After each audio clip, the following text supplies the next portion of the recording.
Okay, so we're being recorded now, so watch what you say. No, that's a joke. So welcome.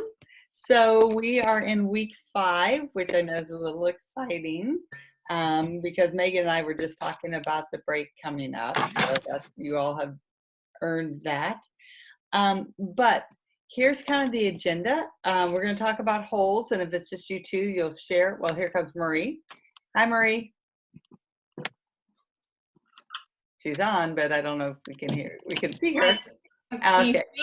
We're going to share our holes activities first, and then we're going to have a discussion about genres. And I forgot to make the forum so you couldn't see it because I decided to take the forum off this week and give you all one less thing to do. And I didn't put it in the agenda, but I still had the forum there in unit 5. And so I know Jay did it, and I think it was Megan. Did you also do it already? Not yet. I think Marie was the one did it. I did it today. Okay, so that just makes you smarter. That's fine. But again, I was trying to take something off your plate, but then I forgot to hide it from you. So you are 2 on top of things. So we're going to talk about the genre. What do you think might be the most important genres? And I read your 2 thoughts, but other people probably haven't. And then I want to just make sure everybody's clear on the concept exploration assignment. Make sure everybody's good on that. And then just anything else that we have to talk about. So before we get started on holes, though, I just want to hear a little bit from each of you and tell me what was the best thing that has happened to you this week. We go for the week. What's the best thing that happened to you this week? Or today, or who wants to start? I think Megan should go. I think Megan should go first. Megan should go first. My dog is always happy to see me when I get home. There you go. She's my baby. Yeah, she misses me at work. I don't know. My 11-year-old son does not so much. He just doesn't show it, maybe. That's true. Yes. That's it. Yeah. Well, okay, so then my best thing was just tonight being with my grandkids, and my 5-year-old was telling us how to make a turkey, and she's going through step by step, and you do this, and then you have to write your name on it, and then you have to write what you think. It was just like so precious. I was just like, oh, I don't know. So I don't lead a very exciting life apparently, but it was really precious. That's exciting, though. That's okay. I think my favorite thing about today was the weather. I know it's kind of cliche, but I was glad that it was nice outside and that we could go outside for recess and just get out energy today because we kind of needed it. Yeah. I was second that. I would say the weather and just get acclimated to being a new dad and having a newborn. So you are.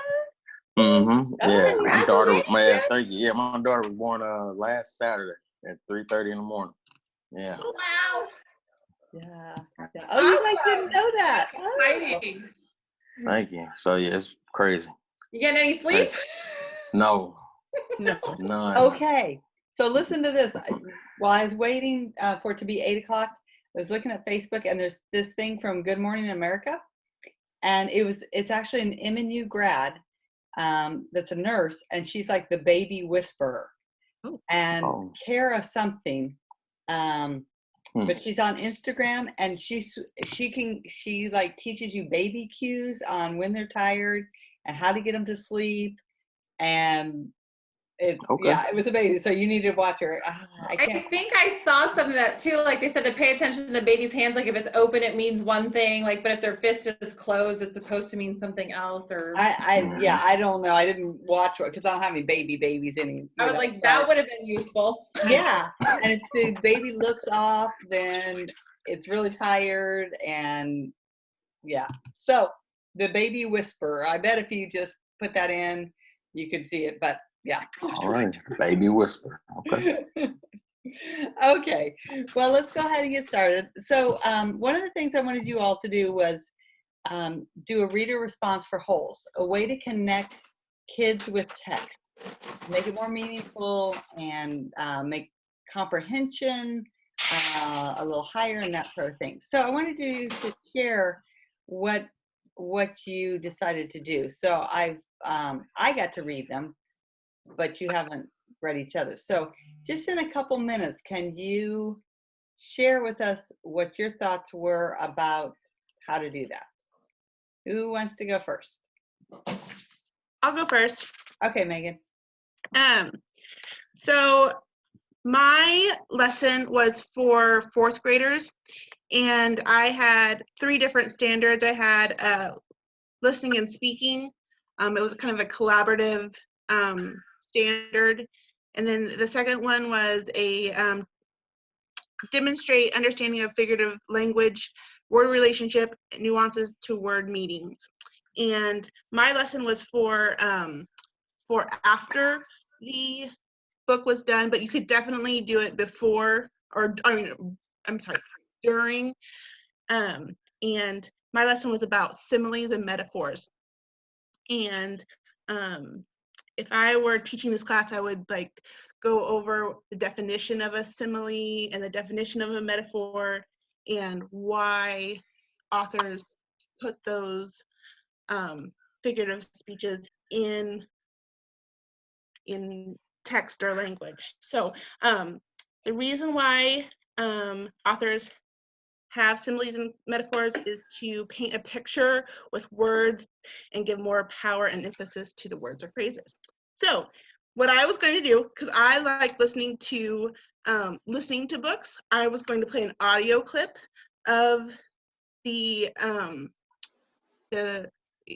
either the simile or the metaphor and see if you guys could figure it out. If you can't, that's okay.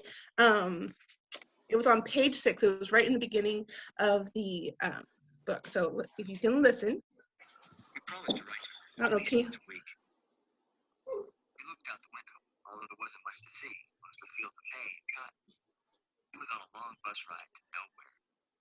The bus wasn't air conditioned, and the hot, heavy air was almost as stifling as the handcuffs. Stanley and his parents had tried to pretend. Okay. Did you get it? Could you figure out what it was? If not, that's okay. My dog I was heard dying. it. That's okay. Here's my this is my makeshift whiteboard. It says the bus wasn't air conditioned and the hot, heavy air was as stifling as handcuffs. So when I would ask my students, is this a simile or a metaphor? And how can you tell which one is which or which one is what? And what do you guys think? Can you read it?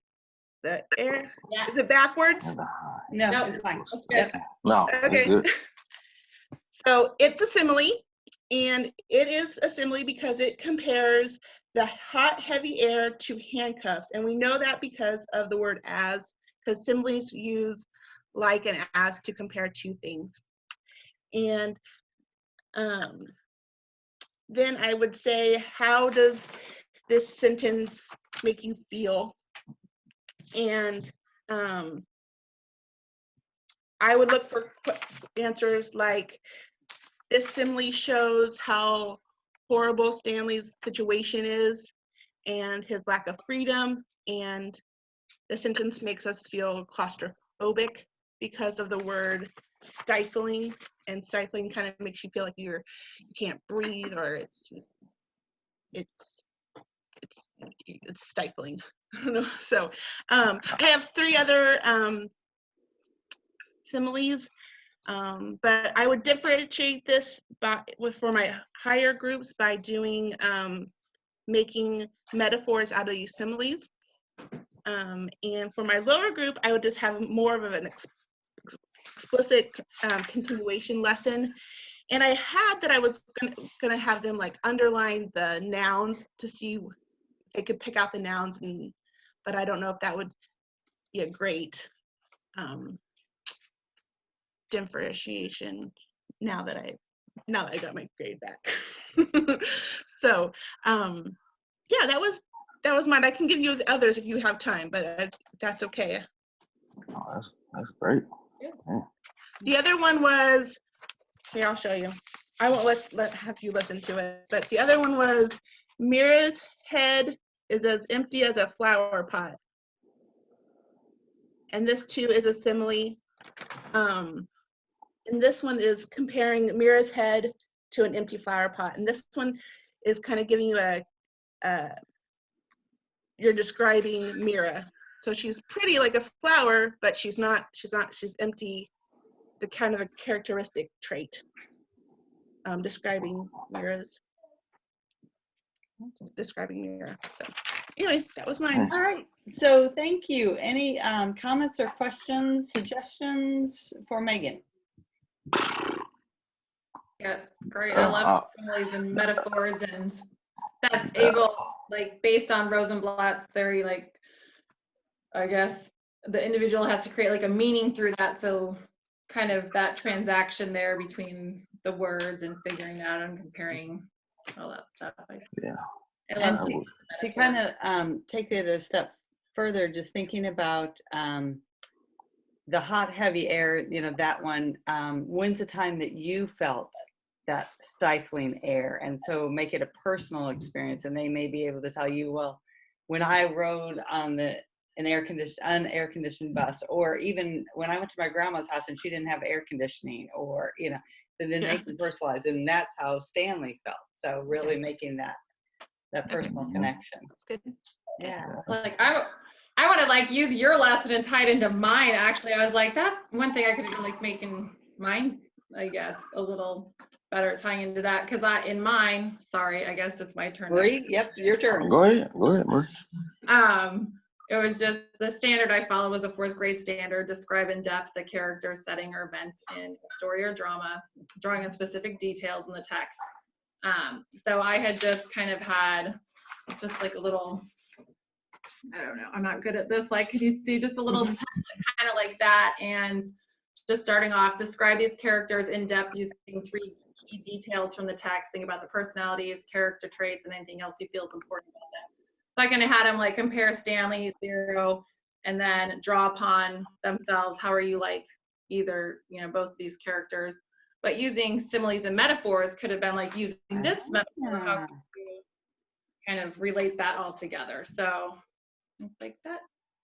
Maybe I'll have to incorporate that someday. And then just describing how the characters respond to 3 different major events and challenges using evidence from the text. And some examples like I would look for is like that Stanley's sent away for stealing shoes he didn't even steal. And then the student saying, well, how would you have responded differently, like if you were accused of that, and just things like that. And Stanley getting blamed for stealing the sunflower seeds and Zero running away. So those were some major events. So describing those, and then what would you have done differently maybe if you were in that situation. And just drawing on that reflection and transactions of personal meaning through there. Like, do any of these characters or events in the book remind you of another story, poem, or movie or song from real life? How are they alike? And a lot on comparing and contrasting, I guess, trying to deal with the personal relationship that the reader can find in a text. If that makes sense. I don't know. No, that makes perfect sense. Yeah. Yeah. Any other comments or questions for Marie? Oh, both of them did way better than I did. I don't think I could top that. Yeah, when Megan started, I knew I was done. So. No, I like how you did the chart. I like the chart. Chart is good. We can combine our lessons. There you go. Well, and you two just demonstrated perfectly what I hope will happen. As educators, you learn from each other and you take, oh, I like this and this would work for my class and so on. So that's exactly what we want you to do and what you should do. And it'll make your life easier. You can't go in your room and shut your door. That's not how teaching is. And so that's what you do. So that's awesome. Okay, Jay, you had a good activity. Don't act like you didn't. So tell us about yours. Yeah, I don't know if I can top neither of theirs, but mine was over at 3rd grade, and the standard was pretty much determine the main idea of a text, recount the key ideas, and explain how they support the main idea. So in mine, I pretty much just had them stop in between chapters 1 through 5. And what they would do, recount, what happened between those chapters, and then give their thoughts on what if they were at Green Lake, how would they describe it? Basically put those ideas in their mind and have them create and think deeper, like how would they feel if they were there? Trying to think what else. And I'm glad you pointed out like the multiple choice and true false. I was kind of going back and forth on that because that didn't really make them think too deep, but I used it. But not going forward, I wouldn't use that again. And then honestly, in the end, I just had them give their main idea of chapters 1 through 5 again, and give a name for it. Instead of it being Camp Green Lake, what else would it be? Cool. Like, what else would it be? So, and have them choose a name and explain why they chose that name and how will the camp go and so forth. That's what I did. All right. That's cool. I like that. Mm-hmm. Yeah. So it's not Megan Marie level, but hey, I try to put it together. If you only know how many times I redid this till I was like, I don't even know. Yeah. Well, the main thing is just, thinking about, number one, how am I going to really connect the kids to the text? How are they going to grab the kids and make it relatable to them? And number two, what are my standards? What am I really trying to get my kids to understand? Sometimes when you're reading literature, it's just for fun. And I want to make sure I emphasize that enough too. We're trying to build the love of literature. So you've taken K2 Lit, which teaches you how to teach reading. And then in Children's Lit, hopefully you're expanding on that and getting kids to love it. Because I've been around a lot of elementary kids that we've taught them how to read, but we missed the boat on teaching them the love of reading. So it's got to go hand in hand. So, trying to think about that. How can we be creative and so on?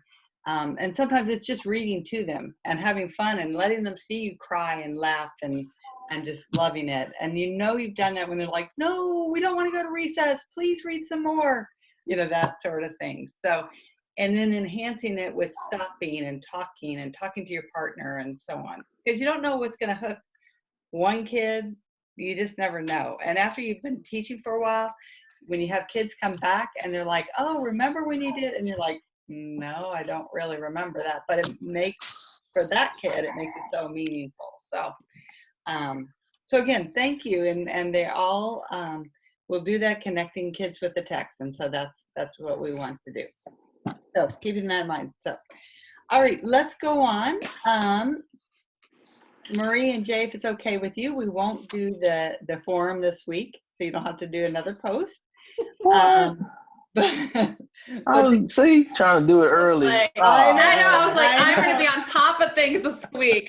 But it wasn't in the agenda. I just forgot to hide it. So. Well, and I kind of wondered about it because I saw the notes about the Zoom session tonight and discussion of the genres, and I was like, well, it sounds like our forum post, though.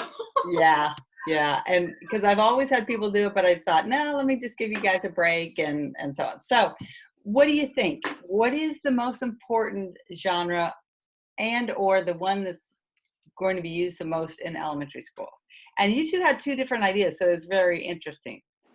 So what do you, either Jay or Marie, tell us what you thought. Go ahead, Marie. Okay. I mean, I was torn. I was like, well, I mean, I know it's used more in elementary schools and everything, but like after reading some of the articles, I was like, and I'm like, I really like a good mix of everything, ideally, because you never know, because everyone's going to have different interests in reading too. So you've got to expose them to more than just one genre too. But I found after reading some articles, and there's arguments for, every genre, but the realism and realistic fiction and stuff, it seemed like kids had more of a connection and could transfer anything that was like in a more realistic story or realism into real life more because the character was more like themselves. Whereas initially I thought, I was like, oh, kids are so creative and in this little fantasy world, maybe they'd relate to more fantastical stories easier, but I guess that's not necessarily true. And then there's traditional literature, which I feel that's probably the most used and taught. And Jay, I think you touched upon that. Yeah, traditional literature. Yeah. So. Yeah. But Jay, you had another one too. So what else did you think? I use poetry. And the only reason, and like I said, the only reason why I use poetry is because like you have to keep kids actively engaged. Like it has to be fun. Because if they're not interested and you're making it just plain Jane, then I mean, how are you gonna get them excited about reading? So with poetry, you can turn it into rhyming, music, make it have a meaningful message, make them decide or make them think, oh, what do I really think this means in my mind? So again, it's just you got to get them to a point where they're excited. And I mean, in poetry, you can take that wherever. I mean, as far as what you want to do with it, you can create multiple lessons on it, several activities. So that's just why I felt that poetry was something that you want to implement on top of traditional literature. You know, traditional literature is more, like you said, it's a folklore, or you know, you can reach back and like, does it really have a true author? How many times has this story been changed from generation to generation? So, you know, that was just my thoughts. Mm-hmm. So, it's my thoughts. I was really inspired by last week's nonfiction journal page. That one kind of hit home for me, just because my two kiddos love nonfiction. There were sharks and were, you know, spiders and gross things like that. So I was going to do nonfiction when I was thinking about the forum post, because I just think thinking about it, just as you get older, you just are learning more. You just have to interpret those nonfiction things more in, you know, if you're reading a manual, or if you're reading, you know, a textbook, and you have to kind of, those comprehension skills and those critical thinking skills that you have to learn through nonfiction. But I do like the poetry, because poetry has so much. I don't necessarily love writing poetry, but I like trying to figure it out. So those are my two kind of not well organized thoughts, but yeah. Well, what's really interesting is it's kind of a trick question. You know, I'm making you, or you took a couple of them, but which is most important, which you think is used most, you know, and hopefully the answer is you'll use a variety. But it was really interesting how each of you picked a different genre, which just goes to show kids in your classroom are going to be the same way. Some like nonfiction, some like realistic fiction, some will like science fiction, some will like poetry. So, you know, so you have to, if you're doing the same thing every day, just like Jay said, you cannot, especially in this day and age when information is coming so quickly, entertainment so quickly, you have to make it fun. I mean, that's just the bottom line, or you'll lose the kids, and then that's when you have all kinds of discipline problems and all of that. So just keeping that in mind. So anything else to add about genres? Okay. All right. So now you two don't have to go back and make another post. All right. I don't have to do it either. We don't have to respond. That was the other. No, we don't have to respond. No. Yeah. In fact, I went in and I hid it so you guys won't even see it anymore. I was like, oh, so all right, cool. Yeah. So that's it. So check that off your list. You don't have that to do. And I did try to make this week a little bit less strenuous. Well, I hope the whole thing, I understand you're taking K2 Lit, and I know it was a lot of work, but those two together. Man, K2 Lit. Oh man. I know it's a lot. I know. But just think about, so if you were a traditional undergrad taking K2, children's lit, you would read 100 books over the semester. So when I started teaching K2 Lit in the accelerated program, I had people read 50 books. Your portfolio entries that you did, it was 50 books. Then I went down to 40, and now I'm at 20. So, so it's better. It was better, Gotcha. but there's no getting around it. If you're taking a children's lit class, you have to read children's books. So Yeah. It's true. it's just the way it is. I know it was a lot though, and you guys have hung in there and done a great job. In fact, I really do want to compliment you all on your portfolio entries because they were amazing. And I've taught this class several times, and this group has you've done the best job. So just give yourself a little pat on the back because they were phenomenal. So very, very nice to see. Thank you. Yep. Mhm. Okay, now the last big assignment that you have is the concept exploration. Well, you have to, if you haven't finished up the genre chart, which I think, Megan, you wrote a note. I'm not done yet. Don't grade me. Don't grade me yet. I'm not done with that yet. Yeah. Well, because I thought it was due last week, and so I had started it, and so I was It's like, okay. It's okay. I gotta let go of this and go do something else. So, And that's fine. It's not due until this week, but it will help you with going back and looking at others and getting a feel of the genres and so on. So, which leads me into the concept exploration. I did a video on it and I did instructions. Have you had a chance to look at those things yet? No, I haven't had a chance to look at it yet.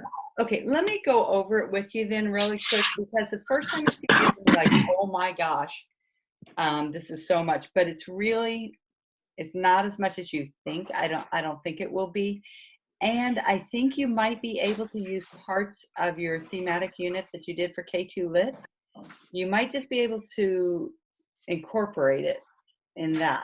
Okay, so you might think about it that way too. So I'm going to share my screen. I'm going to start well, no, let me ask this. So I know Megan and Jay, you're both masters. Marie, are you masters or bachelors? You're masters too. Okay. Because on this assignment, it is differentiated. Masters does a little different, but since you three are masters, I'll just show you the master's rubric. Okay, I'm going to share my screen and hang on, takes me a minute to find things here. Let's see, how do I share my screen?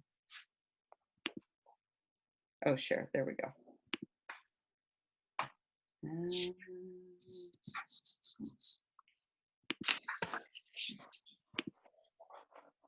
Okay, you should see the genre chart, is that right? Okay, let me pull up what I want to show you. I'm going to show you the example first, and then we'll work backwards from that, okay?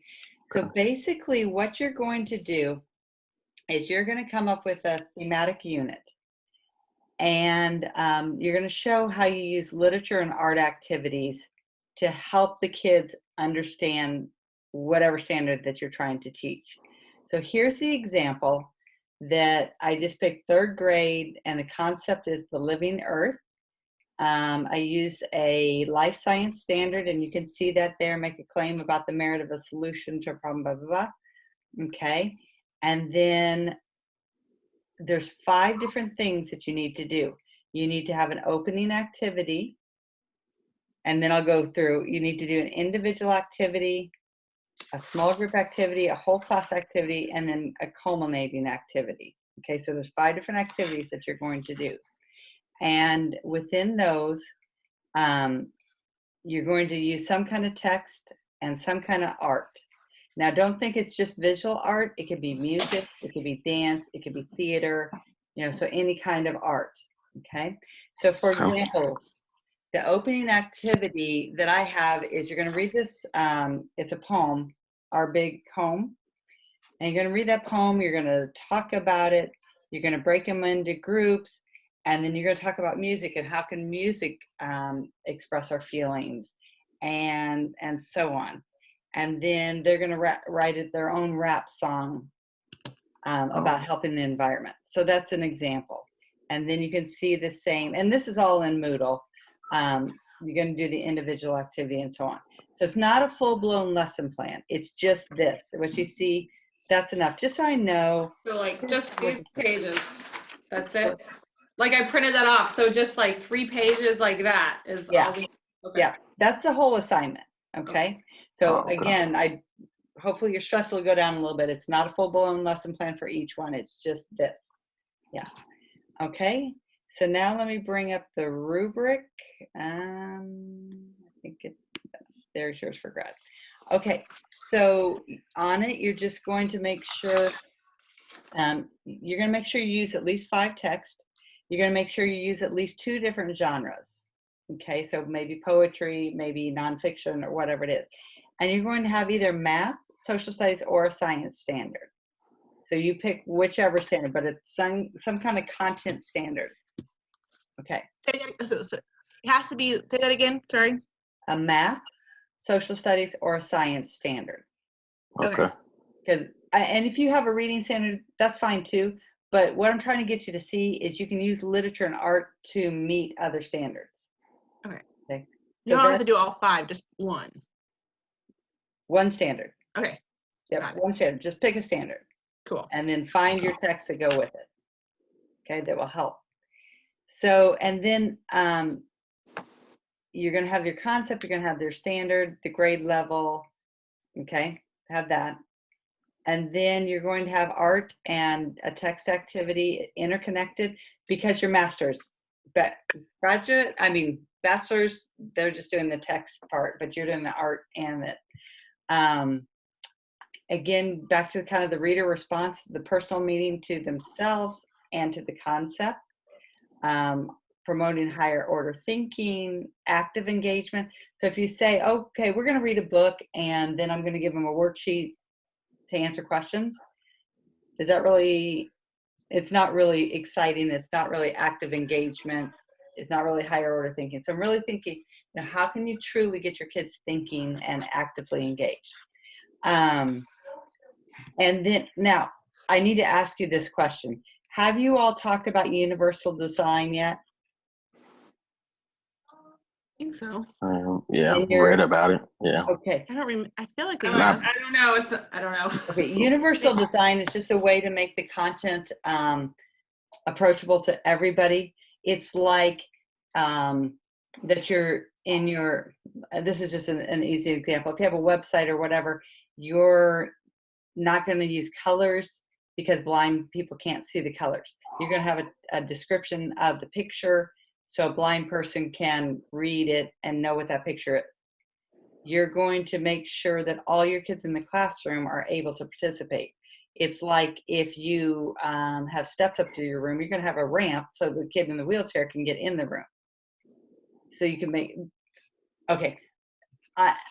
Just think about that. I'm not going to grade really because I didn't know where you were exactly with that. So although it says in the rubric, I'm not going to worry too much about universal design, but be thinking about how can I get my kids with ADHD? How can I get my LD kids or my behavior disorder kids or maybe I have a deaf kid in my class. How can I make it appropriate for them too? Okay. So just be thinking about that. And actually throughout your program, since you're going to be certified elementary ed and special ed, you need to be thinking, how am I going to make sure all kids are successful? But again, I won't emphasize that in the rubric, although it is there. Okay, so the rubric says the same thing for every activity. So for your opening activity, for an individual activity, and so on, it's the same idea. And then you'll do a bibliography for the text that you use. So it'll be easy for you to go back and find them if you ever need them. And in an annotated bibliography means put a sentence or two about what that text is about. Okay, so that'll be in your bibliography. All right? So that's what it is. So, and that is due on Sunday. Okay. Questions? Nope. Having the template helps to see what to Yeah, it does. do. Yeah. The Along with template is really make it simple. our own, and yeah. I forgot to put just a blank template up, but yeah, just fill in those things. Okay. And truly, I gave you an example of what it might, and I didn't grade myself with the rubric, so don't go off mine exactly because it may not be 100%. I don't know. I just did it pretty quickly. Well, just having that visual template of how to make ours look just helps.